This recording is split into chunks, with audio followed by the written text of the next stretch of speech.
Good afternoon, children. We are going to discuss biological classification today. You all can see it on the screen of this recording. I have used CBSE textbook because it's more clear, but the matter is same for state board as well.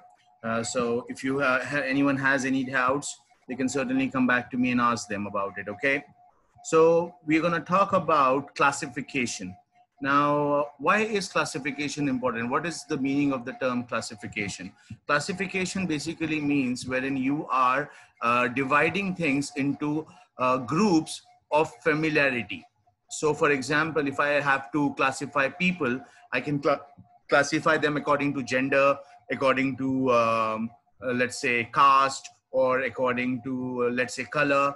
So a way in which we can create groups of people together would be called people classification. Here we are talking about biological classification. So biological classification means classifying all of biology, every living thing that is there, classifying everything into proper sets is what is biological classification. So it started long time back, and it was more about the need that we had for the organisms. So like we were trying to classify, but we used to classify according to how we needed it. Aristotle was the first one who attempted to classify according to a scientific basis.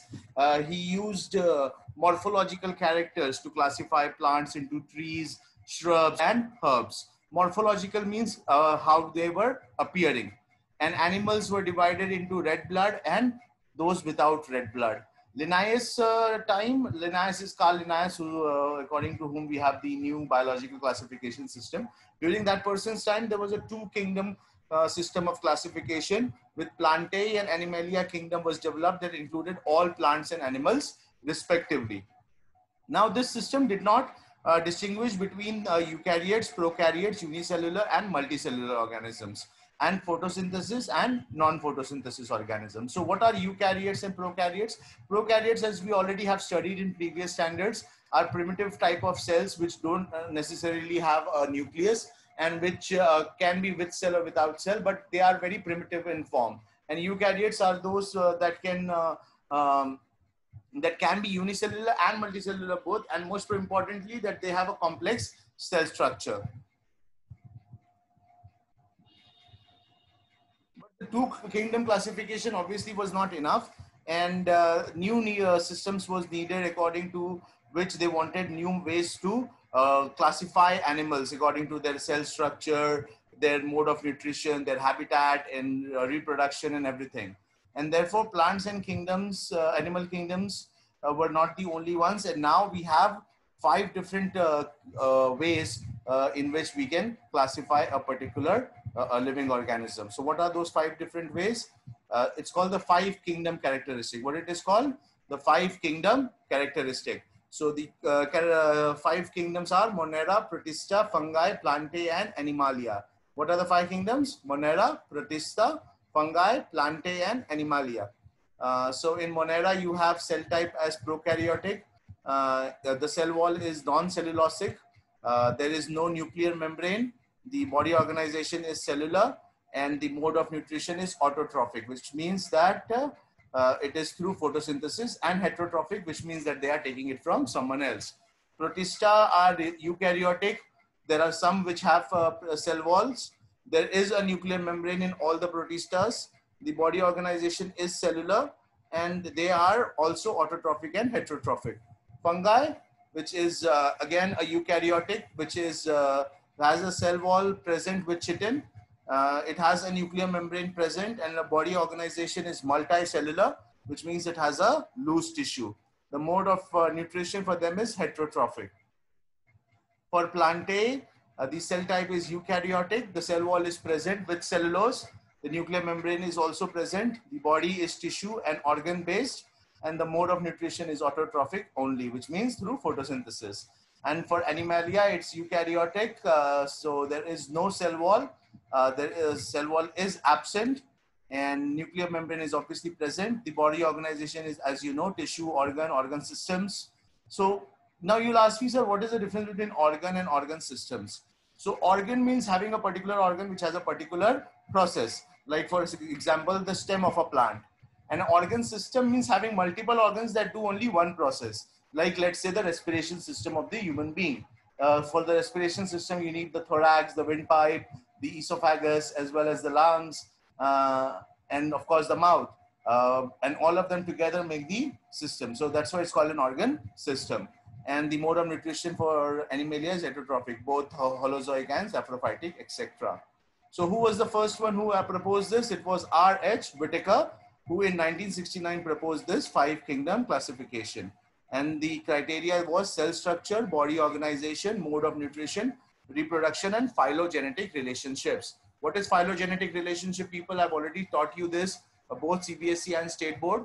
Phylogenetic relationships is basically the relationships that are set because of evolutionary conditions, which means कि evolution के हिसाब से कौन से relationship set है, कौन सा particular plant या particular animal किस particular plant या किस particular animal से आया है, उस हिसाब से जो relations बनते हैं उसको हम phylogenetic relationships कहते हैं.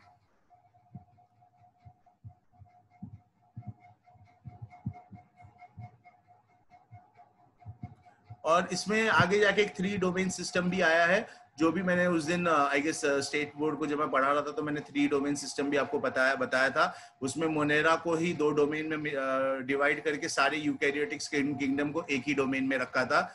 हम मैंने उस दिन पढ़ा था, तो हम लोग पढ़ रहे थे, तो मैंने आपको बताया था मोनेरा आर्केक और यूकैरियोटिक्स. तो वो 3 डोमेन सिस्टम भी है, तो वो भी है, हम वो आगे कर सकते हैं, बट फिलहाल के लिए हमें 5 किंगडम सिस्टम के ऊपर थोड़ा सा फोकस करेंगे.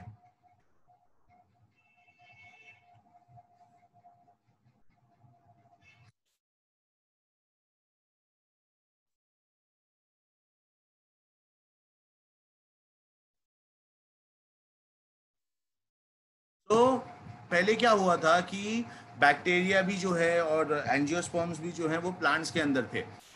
उसका लॉजिक क्या था कि उनके पास सेल वॉल है, लेकिन एक बड़ा मेजर इशू था कि वो प्रोकैरियोटिक बैक्टीरियाज थे और बाकी के जो उनके अंदर ग्रुप में जो थे वो सब यूकैरियोटिक बैक्टीरियाज थे. तो ये होने के वजह से ऐसा अलग अलग होने के वजह से ये कॉम्बिनेशन बराबर नहीं था, और इसके लिए फिर ये लोगों ने चेंज करके क्लैमिडोमोनास और स्पाइरोगायरा को एल्गे में रखा और हेटेरोट्रॉफिक ग्रुप के अंदर डिफरेंशिएशन लाना चालू किया. जिसके पास चिटिन था उसको अलग किया, जिसके पास सेल वॉल नहीं था उसको अलग किया.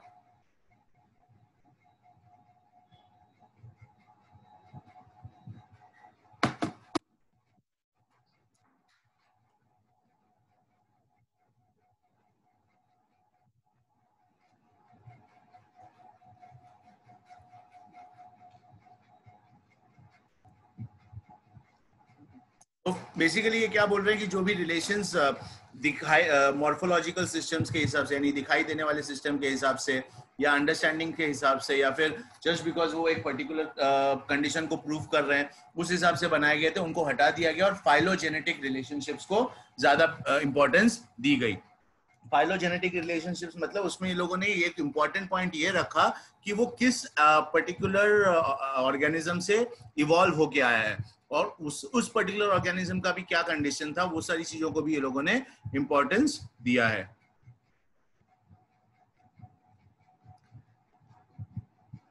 Now we are talking about kingdom Monera. Bacteria are the sole members of the kingdom Monera. They are the most abundant microorganisms. Bacteria occur almost everywhere. Hundreds of bacteria are present in a handful of soil. They also live in extreme habitats such as hot springs, deserts, snow, and deep oceans where very few other life forms can survive. Many of them live in or on other organisms as parasites. So, Monera के soul members कौन है? Bacteria हैं. ये obviously हमको मालूम है, हर जगह है, हम सबको पता है बैक्टीरिया हमारे अंदर भी है, बाहर भी है, और ऑलमोस्ट कहीं पे भी ये पाए जाते हैं. तो ये एक तरह के बहुत ही कॉमन ऑर्गेनिज्म है, लिविंग ऑर्गेनिज्म, जो कि पाए जाएंगे. ये अलग अलग शेप के होते हैं. कॉकी का शेप अलग है, बैकिली का शेप अलग है, स्पिरुलिना का अलग है, विब्रियो का अलग है. तो ये सब अलग अलग शेप्स के होते हैं.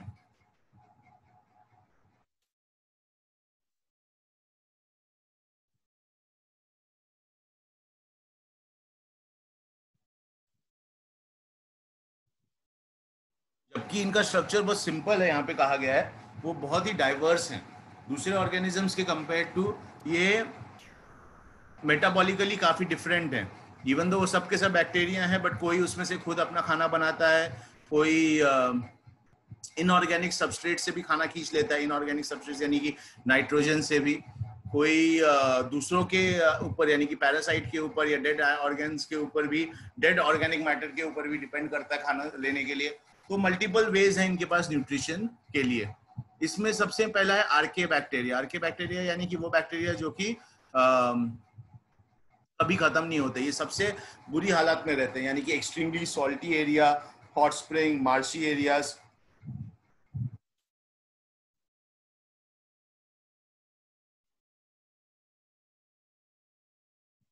क्योंकि उनका सेल वॉल स्ट्रक्चर डिफरेंट है, इसीलिए वो किसी भी एक्सट्रीम कंडीशन में सरवाइव कर सकते हैं। उसमें मेथानोजेंस करके एक आर्के बैक्टीरिया है जो कि पेट में होता है काउज और बफेलो के, और इसी वजह से मीथेन गैस जो है वो इनके डंग से आती है। इसके लिए काउज और बफेलोस के डंग की एक बहुत ही टिपिकल स्मेल होती है। वो क्यों होती है? क्योंकि वहां से मीथेन गैस जो है वो कंटिन्यूसली रिलीज होती है।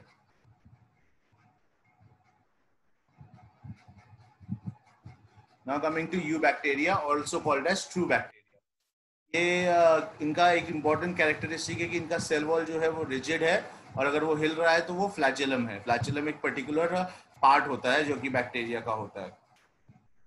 और जैसे for example cyanobacteria green colour एक तरह का निकालता है जो कि क्लोरोफिल है, बट वो ग्रीन प्लांट से डिफरेंट है, बट वो काम वही करता है। तो ये जो है ये फोटोसिंथेटिक ऑटोट्रॉफ्स हैं, यानी कि अपना खाना खुद बनाते हैं जैसे कि प्लांट्स बनाते हैं। ये यूनिसेल्युलर होते हैं, फ्रेश वाटर में या एल्गे में पाए जाते हैं, यानी अपने आप वहाँ पे पनपने लगते हैं, और अचानक से ये पूरा का पूरा एरिया कवर कर लेते हैं, और ये ग्रीन कलर के होते हैं। आप लोगों ने यू बैक्टीरिया ऑब्वियसली देखा, ये एल्गे है, कई सारी चीजें हैं जो कि यू बैक्टीरिया है, और हमने कई जगहों पे इनको देखा हुआ है। तो अगर गंदा पानी रहेगा तो वहाँ पे ये पूरी तरह से भर जाएंगे, और फिर ये एटमॉस्फेरिक नाइट्रोजन को भी फिक्स कर सकते हैं। हेट्रोसिस जैसा जो लेज्यूमिनस प्लांट्स के इसमें जैसे उसके रूट्स करते हैं, उस तरह से ये लोग भी कर सकते हैं। और finally coming to heterotrophic bacteria, ये जो है ये this is one of the most abundant. They are decomposers. Decomposers means they can decompose any particular organic matter that is lying around, living or dead. They can simply get rid of it. So that's a very important thing. They have a significant impact on human affairs. They help in making curd. They help in fixing nitrogen in legume roots. They are pathogens that cause damage to human beings, crops, farm animals, pets. Cholera, typhoid, tetanus, citrus canker are all diseases that are caused by different bacteria. और इसके लिए देखो antibiotics जब हमको देते हैं तो antibacterial सबसे ज़्यादा होते हैं। हम लोग देखिए पाउडर्स भी यूज़ करते हैं जो बारिश के बाद हम अपने घरों के आंगन में डालते हैं, या फिर बच्चे को भी जब देखो कोई छोटा बच्चा रहेगा तो उसको हम लोग एंटीबैक्टीरियल पाउडर उसको लगाते हैं ताकि उसको बैक्टीरिया का इफेक्ट ना हो।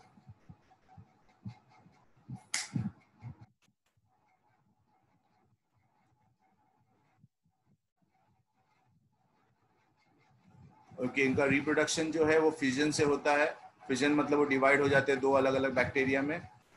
स्पोर्स भी ये लोग प्रोवाइड कर कभी कभी प्रोड्यूस करते हैं, और सबसे ज़्यादा सेक्सुअल रिप्रोडक्शन के थ्रू करते हैं। ये डीएनए ट्रांसफर कर देते हैं एक बैक्टीरियम का दूसरे बैक्टीरियम में।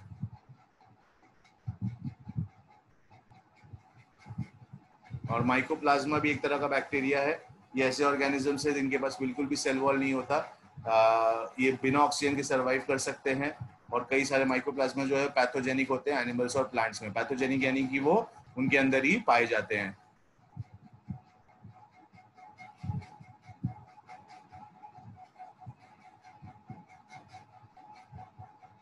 सारे सिंगल सेल यूकैरियोट्स जो हैं वो प्रोटिस्टा में होते हैं, और एक पर्टिकुलर बायोलॉजिस्ट किसी को फोटोसिंथेसिस प्रोटिस्टान कह सकता है, कोई दूसरा उसको प्लांट कह सकता है।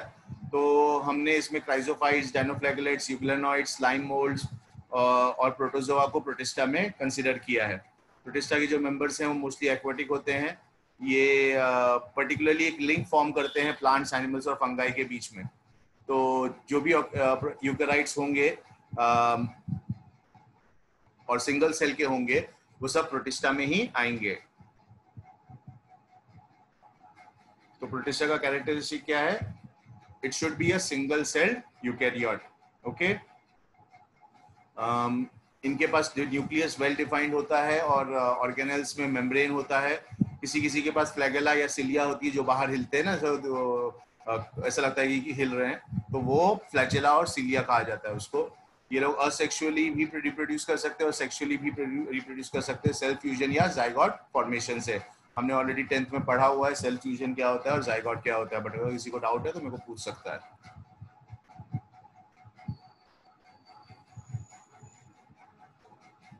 क्राइजोफाइट सबसे पहले है, इसमें डायटॉम्स और गोल्डन एल्गे आता है। ये नदी में और समंदर दोनों में पाए जाते हैं। ये वाटर करंट्स में भी पैसिवली फ्लोट कर सकते हैं। मोस्टली ये लोग फोटोसिंथेसिस होते हैं और इनके सेल वॉल जो है वो एक के ऊपर एक बॉक्स की तरह चिपक जाते हैं और वॉल्स में सिलिका होती है, इसी वजह से वो वॉल टूटता नहीं है। और जहां जहां पे भी डायटॉम्स होते हैं वो अपना सेल वॉल डिपॉजिट करके चले जाते हैं, और अगर वहां पे बहुत सारा रहेगा तो उस अर्थ को डायटोमेशियस अर्थ कहा जाता है। और ये ग्रिटी है, इसके लिए इस सॉइल को पॉलिश करने में, फिल्टर का ऑयल फिल्टर करने में, सिरप बनाने में यूज किया जाता है। डायटॉम्स जो है वो ओशंस के प्रोड्यूसर्स हैं, यानी कि डायटॉम्स जो है वो अपना खाना खुद बनाते हैं, और क्योंकि वो अपना खाना खुद बनाते हैं तो फिर वो बाकी के फिशेस उनको खा सकती हैं, और फिर फिशेस को बड़ी फिशेस खा सकती हैं, तो ऑब्वियसली प्रोड्यूसर्स कौन हो गए? Chrysophytes.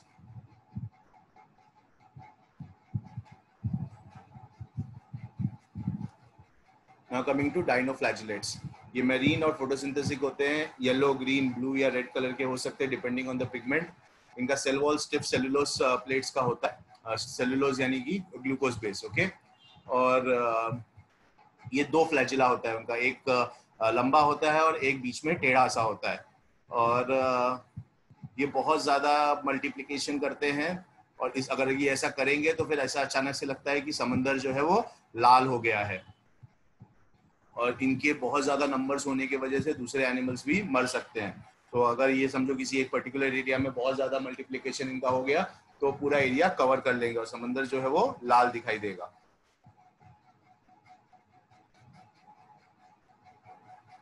Now coming to euglenoids. ये फ्रेश वाटर ऑर्गेनिज्म है, रुके हुए पानी में पाए जाते हैं। इनके पास सेल वॉल नहीं है, तो उसकी जगह पे एक पेलिकल का करके एक छोटा सा प्रोटीन रिच लेयर है। इनके पास दो फ्लैजिला होता है, एक लंबा और एक छोटा।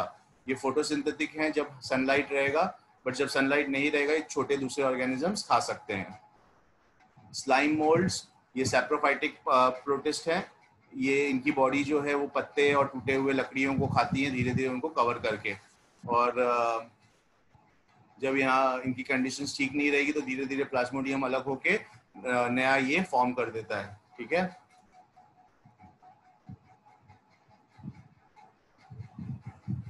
Now coming to protozoans. All protozoans are heterotrophs and live as predators or parasites. They are believed to be primitive relatives of animals, and animals के सबसे ओरिजिनल रिलेटिव्स कौन है? प्रोटोजोन्स हैं। ये हेटेरोट्रॉफ्स हैं और ये दूसरे जानवरों के ऊपर या दूसरे ऑर्गेनिजम्स के ऊपर जीते हैं। इसमें पहला है अमीबाइड प्रोटोजोन्स। ये फ्रेश वाटर, सी वाटर और मॉइस्ट सॉइल में रहते हैं, और ये अपना पैर जैसा कुछ बाहर निकाल के अमीबा जैसा दूसरे एनिमल को पकड़ लेते हैं और धीरे धीरे उसको दूसरे ऑर्गेनिज्म को, एनिमल एज इन दूसरे यूनिसेलुलर ऑर्गेनिज्म को पकड़ के उसको खा जाते हैं।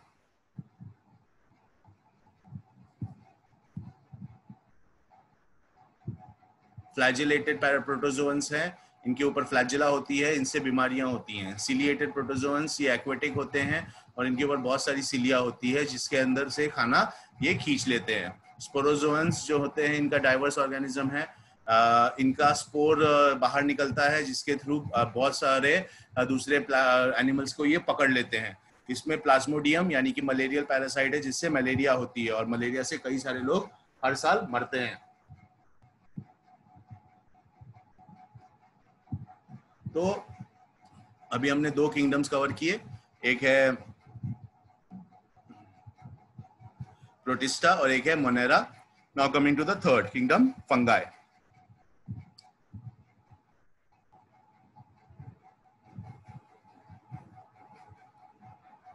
ये हेटेरोट्रॉफिक ऑर्गेनिजम्स है और इनके अंदर भी बहुत सारी डाइवर्सिटी है।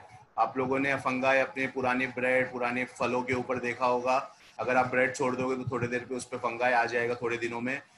मशरूम भी एक तरह का फंगाई ही है, हम लोग खाते हैं मशरूम को। बहुत सारे फंगाई से एंटीबायोटिक्स बनते हैं जैसे पेनिसिलियम और ये सब। मेन रीजन क्या है कि फंगाई जो है वो गर्म जगहों पे ही पाया जाता है, और यही रीजन है कि हम खाना जो होता है उसको फ्रिज में रखते हैं ताकि वो खराब नहीं हो सके। मोस्टली फंगाई जो है वो फिलामेंटियस होते हैं, लंबी लंबे स्ट्रक्चर होते हैं उनके, बट ईस्ट जो है वो एक एक्सेप्शन है इस केस को। इनका जो सेल वॉल होता है वो चिटिन और पॉलीसैकेराइड्स, पॉलीसैकेराइड्स मतलब शुगर, तो ये भी शुगर का ही इनका सेल वॉल बना होता है या चिटिन का बना होता है।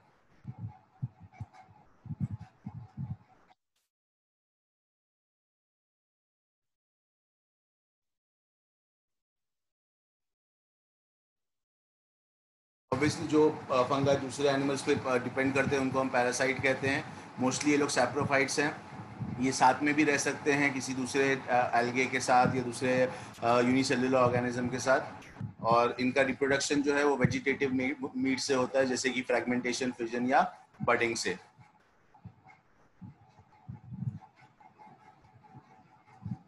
इनका जो न्यूक्लियस है वो दो न्यूक्लियाई में डिवाइड हो जाता है और उसको हम डाइकैरियन या डाइकैरियोफेस कहते हैं, और उसके बाद दो अलग अलग फंगाई फॉर्म हो जाते हैं।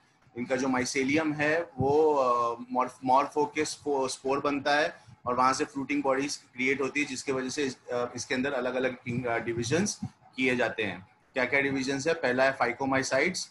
फाइकोमाइसाइट्स के एग्जाम्पल हैं म्यूकोर, राइजोपस एंड एल्बुगो।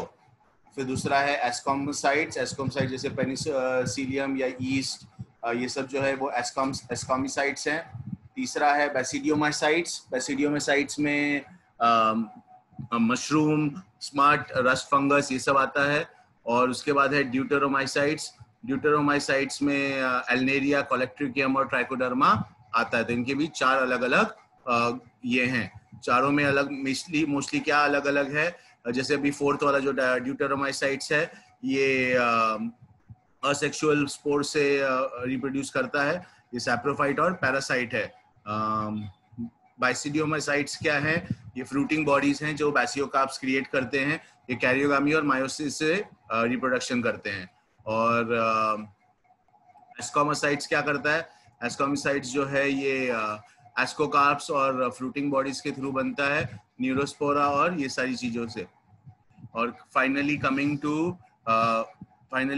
टू फाइकोमाइसाइट्स। फाइकोमाइसाइट्स जो हैं ये गैमेट्स मॉर्फोलॉजी से फॉर्म करते हैं, और इनके भी गैमेट्स जो हैं वो स्पोर के थ्रू क्रिएट होते हैं। ठीक है, आज हमने 3 किंगडम्स कंप्लीट किए हैं। Please go through the notes as well that I will be uploading, और अगर इसके बाद कोई डाउट रहेगा तो give me a call. Next lecture में मैं ये बाकी का कंप्लीट कर दूंगा। Thank you guys.